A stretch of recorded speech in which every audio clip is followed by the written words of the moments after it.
Hola mis amigos, my name is Janay and I am doing my project on Celia Cruz.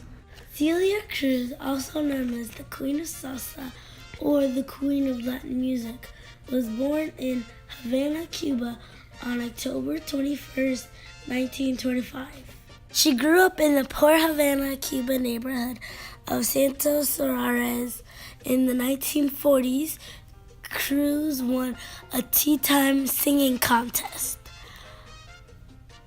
propelling her into a music career.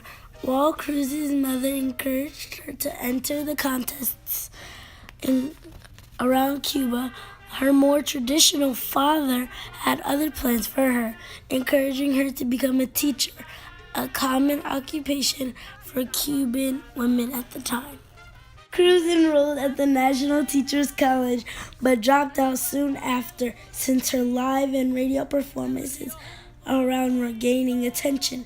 Celia enrolled at Havana's National Conservatory of Music. However, instead of finding reasons for continuing on the academic track, one of Cruz's professors convinced her that she should pursue a full-time singing career. Cruz's first recordings were made in 1948. In 1950, her singing career started its upward journey to stardom when she began singing with celebrated Cuban orchestra Sonora Matancera.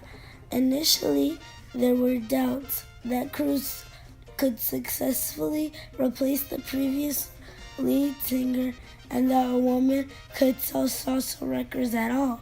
However, Cruz helped propel the group and Latin music in general to new heights, and the band toured widely through Central North America throughout the 1950s.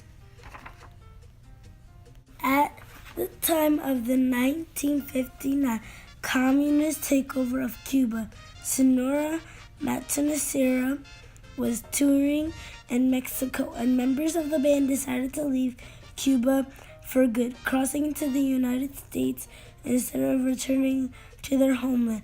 Cruz became a U.S. citizen in 1961, and Fidel Castro, enraged by Cruz's decision, barred her from returning to Cuba.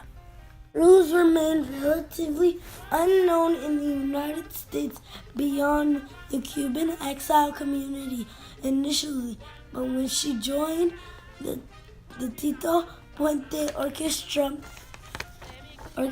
in the mid-1960s, she gained exposure to a wide audience. Puente had a large following across Latin America, and as the new face of the band, Cruz became a dynamic focus for the group, reaching a new fan base on stage. Cruz enthralled audiences with her flamboyant attire and crowd engagement traits that boosted her 40-year singing career. With her beautiful vocals, Cruz continued performing live and recording albums throughout the 1970s and the 1980s and beyond. In that time, she made more than 75 records, including 23 that went gold and won several Grammys and Latin Grammys. She also appeared in several movies, earned a star on the Hollywood's Walk of Fame, and was awarded the American National Medal of the Arts by the National Endowment of Arts. Sadly, Celia Cruz died in New Jersey on July 16, 2003, at the age of 77 due to brain cancer. But her legacy and beautiful music lives on. Thank you. Goodbye. See you next time.